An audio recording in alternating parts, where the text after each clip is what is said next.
This video is based on GCSE Business Studies and the OCR exam board, and it's looking at the largest marked question on the papers, which is the 9 marker. Now the 9 marker can be found in text 3 on both paper 1 and paper 2.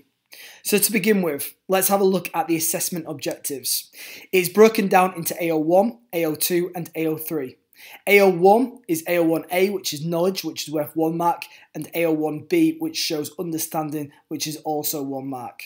Your AO2 is your application, and that's assessed differently in terms of this question compared to how you'd achieve it in the other questions. The reason for that is because in this 9-mark question, they are judging your ability to use numeracy skills and apply those numeracy skills to the given situation, and I'll delve into that later within this video. Your AO3A is your analysis and how you can build up an argument, and that is worth 2 marks. And finally, your AO3B, which is worth the most marks, is evaluation, and that is worth up to 3 marks. So, in terms of achieving AO1, how can you do it? Well, to begin with, you have to really recognise what is the business concept, which is the major focus of the question. If, for example, you've got a question on marketing mix, then you'd be expected to know that relates to the 4 Ps. And also within the 4 Ps, you'd be expected to know some of the strategies. So for example, with price, you'd be expected to know the pricing strategies. If it was based on people and organisational structure, which the example that I'm going to give within this video is going to be on, then you'd be expected to come up with terms such as delayering or redundancy. So, as I've put here, it's the use of technical language, but also showing understanding of the features and reasoning as to why that technical language is appropriate. If you are technical and that use of language is accurate to the business concept, then you will achieve the marks. Now with AO2, this is based on your numeracy and how you can apply it based on the case study and the given situation. So in this question, application must refer to the use of data and it must include calculations. Now, within the case study, there will be plenty of opportunities to be able to do that. But if you think just by considering the situation, you are going to get those application marks, and by using maybe buzzwords that you might have read in the case study, so for example, if the one that we're going to be looking at, if you talk about the type of industry that they're operating in, the type of products that they sell, perhaps that would have got you AO2 in previous questions, but it will not get you application marks in this question. It has to be based on numeracy. Your AO3 is your analysis, and again up to 2 marks.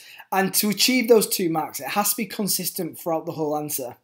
So how do you use the data that you've just calculated and that you've just found? Are you building logical chains of argument? Is there reasoning behind each point?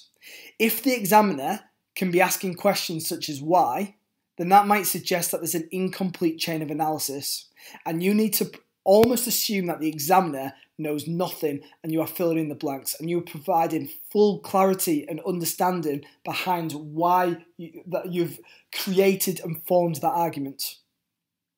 And the final one is AO3B, which again is your evaluation, worth up to 3 marks, and by simply putting a decision, you would get 1 mark. So the biggest mistake that I'm seeing from students is just when they're attempting this 9 marker, they're not even providing a judgment or a decision, and therefore they lose an easy 1 mark straight away.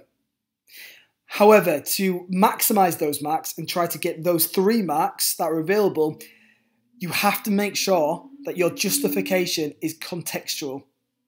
So, is your decision obviously about the given situation and the business in the question? Is it weighted? Are you assessing why you believe the point chosen is more important than the other point? If that's the case, then you'll get those 3 marks. If you provide a judgment which provides reasoning, but it's not in context, then you'll be capped at 2 marks. So what I'm going to do now is show you an example, and this is from a past paper of 2019. So it's discussed with reference to the data in text 3 whether Beautiful Buds PLC should go ahead with its plan to change its organisational structure. So to begin with, to achieve those AO1 marks, you need to have an understanding of what organisational structure means and what has actually happened within the given situation. To get the AO2, you obviously have to refer to text 3 and understand Beautiful Bud PLC's situation. Of course, it will provide you with lots of data because you'll have to manipulate that data to carry out the calculations to create the analytical argument. So the command term within this question is discuss. So there would be an expectation of a balanced argument with the obviously logical chains of analysis, then leading to an evaluation.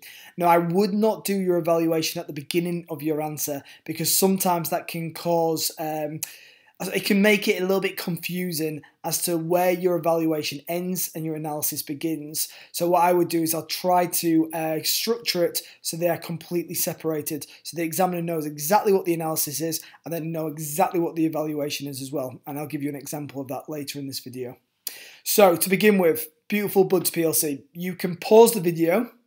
You can quickly read it. I'll summarise it for you. So they are a manufacturer of garden products. They are looking to vertically integrate and merge with a retailer. But before they do that, they want to change their organisational structure. So the most important part of this case study is here. They are currently employing 124 employees or members of staff. Its managing director is looking to make the business more efficient. How they're going to do that is by delayering, and that's going to be 2 layers of management. And the managing director believes that the task carried out by the middle manager and the team leaders can be effectively completed by other employees, whether that's above or below. Now, the estimated redundancy costs are going to be £200,000, but there is even more data that is provided to you. So the data refers to these changes. So what we can see is the middle manager and the team leader are going to be removed, and the supervisor is going to have additional members of staff added to it with regards to going from 30 to 40. Now the case study provides you with the salaries, the average salaries. So what we can do is we can go back to this information here and then we can have a look at the average salaries and we can start to calculate how they'll reduce the costs by removing, but how they'll also increase costs by employing more supervisors. So what we've got is we've got 12 times 50,000. That was the amount of middle managers, and that'll be completely removed from the hierarchy or from the structure, and that's going to be £600,000 of saving from just getting rid of the middle managers. Team leaders, there were 20, so 20 times 35,000, and that'll be £700,000 they will save. In total, that'll be 1.3 million because of the delayering. But they're going to add 10 additional supervisors, which will equate to £300,000 in additional salaries. So the net difference is going to be £1 million. Now that's going to be essential to get those AO2 application marks. So what I'm going to do now is I'm just going to show you a model answer.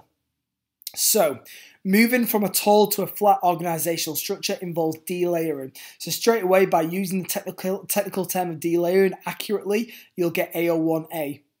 So which means staff will lose their jobs. AO1B, showing understanding what that would actually result in.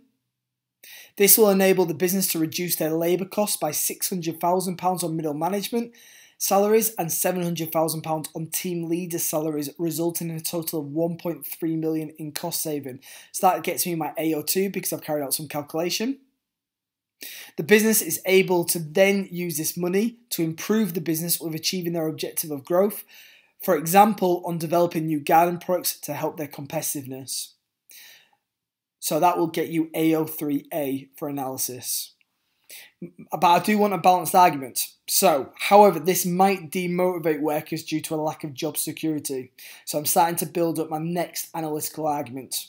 So 32 staff will be made redundant. So that's my AO1 because of my understanding of redundancy. With the exclusion of the 10 new supervisors due to delayering, which again shows that understanding. But you have to remember, I have already achieved my AO1A and AO1B because I can only get 1 mark for each skill. So I'm not going to get any extra marks, but it's still good practice because you never know if you've done enough in your previous paragraph. So this might reduce productivity with workers struggling to focus on the job in hand, and that finalises my second mark for analysis with my AO3A. Now, what I've not done is I've not provided an evaluation yet, so I have to give a judgment. So in judgment to the question, what I like to do is signpost it to the examiner. Tell the examiner, I know 3 marks are available, so this is my evaluation. Make sure you give me the marks. So I believe they should redesign the organisational structure. So instantly I get a mark because I've given a decision.